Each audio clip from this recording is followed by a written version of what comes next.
Welcome to 9V news. నా పేరు సుమలత. గుంటూరు జిల్లా తాడేపల్లి పోలీస్ స్టేషన్లో విచారణకు హాజరైన అంబటి మురళీకృష్ణ అమరావతి వరద ముంపు మళ్లింపు ఆరోపణల నేపథ్యంలో ఇటీవల అంబటి మురళీకృష్ణపై కేసు నమోదు. అమరావతి రాజధానిపై ఆరోపణలు చేసే ఉద్దేశం వైసీపీకి లేదు. అమరావతి జాతీయ సంపద, దాన్ని సక్రమంగా వినియోగించుకోవాలని కోరుతున్నాం. రాజధాని అమరావతి నిర్మాణంపై అఖిలపక్ష సమావేశం ఏర్పాటు చేసి శ్వేతపత్రం విడుదల చేయాలి. కొండవీటి వాగుపై నాకు అవగాహన లేదు, అయినా నాపై కేసు పెట్టారు. పొన్నూరు నియోజకవర్గంలో 5 సార్లు గెలిచి 6వసారి ఎమ్మెల్యే అయిన ధూళిపాళ్ల నరేంద్ర రైతుల పక్షాన పనిచేయడం లేదు. రైతులకు పూర్తిగా నష్టపరిహారం అందే వరకు వైసీపీ రైతులకు అండగా ఉంటుందన్నారు. ఈ రోజున ప్రధానంగా తాడేపల్లి పోలీస్ స్టేషన్లో నా మీద ఒక కేసు నమోదు చేసి విచారణకు పిలవడం జరిగింది. ఇరిగేషన్ డిపార్ట్మెంట్కు చెందినటువంటి అసిస్టెంట్ ఎగ్జిక్యూటివ్ ఇంజనీర్ అవినాష్ ఉన్నతాధికారుల ఆదేశం మేరకు ఒక కంప్లైంట్ని అక్కడ నమోదు చేసి ఎఫ్ఐఆర్ చేయడం జరిగింది. ఆ ఎఫ్ఐఆర్ ఆ కంప్లైంట్ మీద నన్ను విచారణ చేసి కొన్ని ప్రశ్నలకు సమాధానాలు నమోదు చేసుకుని కేసును ముందుకు తీసుకెళ్లే విధంగా వారు చెప్పడం జరిగింది. ఈ కంప్లైంట్ కానీ ఎఫ్ఐఆర్ కానీ self defeated and self explanatory. ఎందుకయ్యా అంటే ఆ కంప్లైంట్లో రాసినది, ఆ ఎఫ్ఐఆర్లో నమోదు చేసినది 13వ తారీఖున కొండవీటి వాగులో నీటిని 4 నుంచి 7 పంపులు ఆన్ చేసి కృష్ణానదిలోకి పంపింగ్ చేశారని రాశారు. 13వ తారీఖున గుంటూరు ఛానల్కి వచ్చే గేట్లు కట్టేశామని వాళ్ళు రాశారు. వాటి మీద నాకు పెద్ద నాలెడ్జ్ లేదు, అది నాకు పెద్ద ప్రధానమైనది కూడా కాదు. ఎందుకయ్యా అంటే 12వ తారీఖు రాత్రి నుంచి పడినటువంటి కుంభవృష్టికి గుంటూరు ఛానల్ కొండవీటి వాగు పొంగి కాజా టోల్వే దగ్గర గుంటూరు వాగులోకి ప్రవహించి అర్ధరాత్రికే కాజా కాకాని గోళ్లమూడి మధ్య 3-4 గంటలు పడి ఉదయం 6 గంటలకల్లా పొలాలు నిండిపోయాయి. వారంటున్నది 13వ తారీఖు కట్టేశామని, 13వ తారీఖు నీరు తోడామని. అది వారికి సంబంధించిన విషయం. నేను చెబుతున్నది 12వ తారీఖు రాత్రి. 12వ తారీఖు వర్షం పడిందని కూడా వారు రాశారు, కానీ 13వ తారీఖున వారు లాకులు కట్టేశామని, కృష్ణానదిలోకి నీరు పంపించామని రాశారు. అంటే ఇది ఎట్లా ఉందంటే అయిపోయిన పెళ్లికి భజంత్రీలు వాయించినట్టుగా నాకు అనిపించింది. అదే విషయాన్ని నేను అక్కడ రాయడం జరిగింది. ద మెయిన్ స్పిరిట్ అంటే ఈ ఇష్యూలో గత 10 రోజుల నుంచి నేను చెబుతున్నది ఏంటయ్యా అంటే, పొన్నూరు నియోజకవర్గంలో గుంటూరు ఛానల్ ప్రవాహానికి కట్లు పడడం వల్ల వేలాది ఎకరాలు పంట నీట మునిగింది. దీన్ని మీరు ప్రభుత్వం ఎన్యూమరేట్ చేసి నష్టపరిహారాన్ని ఇవ్వండి అంటూ తాత్కాలిక భృతిగా, అంటే ఇప్పటికే ఆ ప్రాంతంలో 2 సార్లు వెదబెట్టారు, 3వసారి వెదపెట్టే అవకాశం కూడా లేదు, నాటు వేసుకునే పరిస్థితి ఉంది, రైతుల దగ్గర డబ్బు లేదు, అన్నదాత సుఖీభవ కింద క్రితం సంవత్సరం అసలు రాలేదు, ఈ సంవత్సరం అరకొరగా అక్కడక్కడ వచ్చినాయంటున్నారు. కనుక ఇమీడియట్గా నారుమడి నిమిత్తం ఎకరాకి 10,000 రూపాయలు ఇవ్వాలని, యూరియా ఫ్రీగా ఇవ్వాలని, పెస్టిసైడ్ ఫ్రీగా ఇవ్వాలని ప్రభుత్వానికి నేను బేస్ లెవెల్ నుంచి, అంటే గ్రాస్ రూట్ లెవెల్ నుంచి ముందు ఈ పొలాల్లో పర్యటించడం, రైతులతో మాట్లాడడం, ఆ తర్వాత స్థానిక ఎంఆర్ఓలు 3కి కాకాని, చేబ్రోలు, తరువాత పొన్నూరు రూరల్ మండలంలో ఉన్నటువంటి ఎంఆర్ఓలకి రైతులతో కలిసి వినతి పత్రాలు ఇచ్చాను. అంతేకాని దీని వెనక ఏ దురుద్దేశం లేదు. రాజధాని ప్రాంతం కడుతున్నారు కనుక ఉన్న ప్రభుత్వాన్ని విమర్శించాలని, కానీ వైఎస్ఆర్ కాంగ్రెస్ పార్టీకి రాజధాని కట్టడం ఇష్టం లేదని కానీ దాని అభిప్రాయం కాదు. మీరు కట్టే రాజధాని జాతి సంపద, జాతీయ సంపద. ఈ అప్పులనండి, లేకుంటే దీని మీద ఖర్చనండి, ఇదంతా ఆంధ్ర ప్రజల ఆస్తి.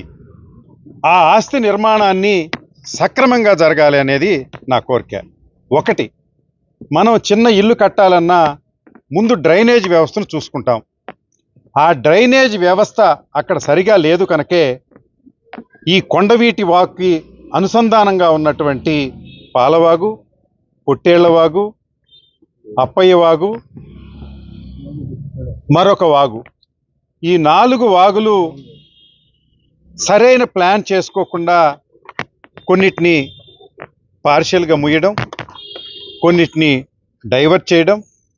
అంతేకాకుండా కొండవీటి వాగు గవర్నమెంట్ విజన్ డాక్యుమెంట్లో ఉన్నట్టు 30 మీటర్ల నుంచి బాటంలో 120 మీటర్లు, టాప్లో 180 మీటర్లకు ఎక్స్టెండ్ చేయలేదు కనుక క్యాచ్మెంట్ ఏరియా పెరిగి వాగులు లేక నాలాలు తరిగి కొండవీటి వాగు యొక్క వైశాల్యాన్ని పెంచలేకపోవటం వల్ల ఈ వాటర్ ఓవర్ఫ్లో అయ్యి ఇవి కాజా టోల్వే మీదుగా కొంత, గుంటూరు ఛానల్లో 12వ తారీఖు అర్ధరాత్రి నుంచి ప్రవహించి గట్లు తెంపి ఈ పరిస్థితి ఏర్పడిందనేది నా అభిప్రాయం. ఆ అభిప్రాయాన్ని స్పష్టంగా వారికి సమాధానం రూపంలో ఇవ్వడం జరిగింది. అంతేగాని ప్రభుత్వం మీద చౌకబారు ఆరోపణలు చేయాలని కానీ ఇంకొకటి లేదు.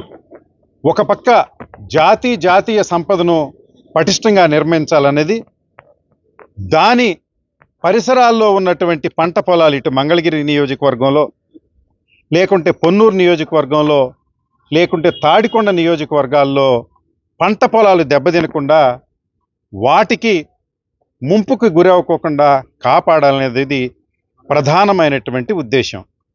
ప్రభుత్వం ఇప్పుడు తప్పు చేసిందా రైట్ చేసిందా అన్న దానికన్నా ఇప్పుడు రైతులకు ఇమీడియట్గా తాత్కాలిక భృతి కింద ఎకరాకి 10,000 యూరియా తర్వాత పెస్టిసైడ్ ఇవ్వాలని, ఈ నష్టాలు మంగళగిరిలో ఉన్నప్పటికీ, తాడికొండలో ఉన్నప్పటికీ, పొన్నూరులో ఉన్నప్పటికీ. అయితే ప్రతిపక్షంలో ఉన్నటువంటి మేము ఈ విషయాన్ని చెప్పే వరకు స్థానిక శాసనసభ్యుడు అవకాశం ఇవ్వకూడదు. మా స్థానిక శాసనసభ్యుడు ఇంతవరకు రైతుల పక్షాన మాట్లాడింది లేదు. నిన్న ఎక్కడో ఒక చిన్న పత్రికా విలేకరుల సమావేశం పెట్టి వారు కొన్ని వ్యాఖ్యలు చేశారు. అది చాలా బాధాకరమైన విషయం. రైతుల పాలిట ఈ శాసనసభ్యుడు శాపమా అన్నట్లుగా ఉన్నాయి. వారు మొదట ఏమన్నారంటే, పొన్నూరు నియోజకవర్గంలో శాస్త్రవేత్తలను పంపించాము, వారు ముంపుకు గురైన ప్రాంతాలు పర్యటించి లెక్కలు తేల్చిన తర్వాత ప్రభుత్వానికి పంపిస్తా అన్నారు. నాకైతే అర్థం కాలేదు. వ్యవసాయంలో కొత్త పోకడలు, వంగడాలు, తెగుళ్లను నివారించడానికి శాస్త్రవేత్తలు పనికొస్తారు, కానీ ముంపుకు గురైన దానికి మరి పెద్ద పెద్ద శాస్త్రవేత్తలు కనిపెట్టాల్సిన అవసరం లేదు. స్థానిక ప్రజాప్రతినిధిగా మొదటగా మీరు స్పందించాలి. మీరు దానికి సంబంధించినటువంటి ఫోటోలు లేకుంటే రిప్రజెంటేషన్లు, మీ యొక్క ఆలోచన విధానం దానిలో పెట్టి మొట్టమొదటిసారిగా ముఖ్యమంత్రి గారి దగ్గరికి వెళ్ళి వారికి చెప్పాలి. ఎందుకంటే ఇది నష్టం భారీ. స్థానిక ఎంఆర్ఓలు పంపుతారు, కానీ హై స్థాయిలో ప్రభుత్వం ప్రతిస్పందించాలి కనుక స్థానిక శాసనసభ్యుడిగా మీరు స్పందించాలని చెబితే వారు దానికి ఇంతవరకు అలాంటి కార్యక్రమం చేపట్టలేదు. కనీసం అలా సానుకూలమైనటువంటి ప్రకటన కూడా వారు ఇవ్వలేదు, అలా మాట్లాడలేదు. మరొకటి, రాజధాని ప్రాంతం గురించి వారు మాట్లాడుతూ బాంబే మునిగింది, ఇంకెక్కడో మునిగింది, చెన్నై ఏదో మరొకటి మునిగింది, ఇవి సర్వసాధారణంగా మునుగుతూ ఉంటాయి వర్షాకాలం అన్నారు. అందువల్ల నరేంద్ర గారికి నేను చెబుతున్నది ఏంటయ్యా అంటే, అది ఎక్కడో మునిగిందని మనం ముంచుకోవద్దు. ఆ మునిగిన అనుభవంతో మనం పటిష్టమైనటువంటి డ్రైనేజీ వ్యవస్థను ఏర్పాటు చేసుకొని ఇరిగేషన్ సిస్టమ్ని డ్రైనేజ్ వ్యవస్థకి ఒక పెద్ద డిపార్ట్మెంట్ని అక్కడ ఫామ్ చేసి ఈ పంట పొలాలని ఉన్నటువంటి నాలాలను పటిష్టపరుచుకోవడం ద్వారా పంట పొలాలని నివాసయోగ్యంగా మార్చుకోవటానికి కావాల్సినటువంటి నూతనమైనటువంటి డ్రైనేజ్ వ్యవస్థను ఏర్పాటు చేసుకోవాలి. ఉదాహరణకి హైదరాబాద్ నగరాన్ని నిర్మించేటప్పుడు నిజాం నవాబు అప్పుడు కులీ కుతుబ్ షానో నిజాం నవాబు అప్పుడు డ్రైనేజ్ వ్యవస్థని ముందుగా నిర్మించారు. ఎవరి ద్వారా నిర్మించారంటే తెలుగువారే గర్వపడదగ్గ ప్రకాశం జిల్లాలో పుట్టినటువంటి మోక్షగుండం విశ్వేశ్వరయ్య హైదరాబాద్ మహానగరానికి ముందు డ్రైనేజ్ వ్యవస్థను ప్రతిపాదించి నిర్మించిన తరువాతే హైదరాబాద్ మహానగరాన్ని నిర్మించారు అనేటి విషయం నగ్న సత్యం. చరిత్రను మీరు తిరగవేయండి. అలా మంచి దృక్పథంతో ఈ రాజధాని నిర్మించాలని మా తపన తప్ప వైఎస్ఆర్ కాంగ్రెస్ పార్టీకి కానీ నాకు కానీ లేకుంటే వేమారెడ్డి గారికి కానీ నివాసయోగ్యంగా మార్చుకోవటానికి కావాల్సినటువంటి నూతనమైనటువంటి డ్రైనేజ్ వ్యవస్థను ఏర్పాటు చేసుకోవాలి. ఉదాహరణకి హైదరాబాద్ నగరాన్ని నిర్మించేటప్పుడు నిజాం నవాబు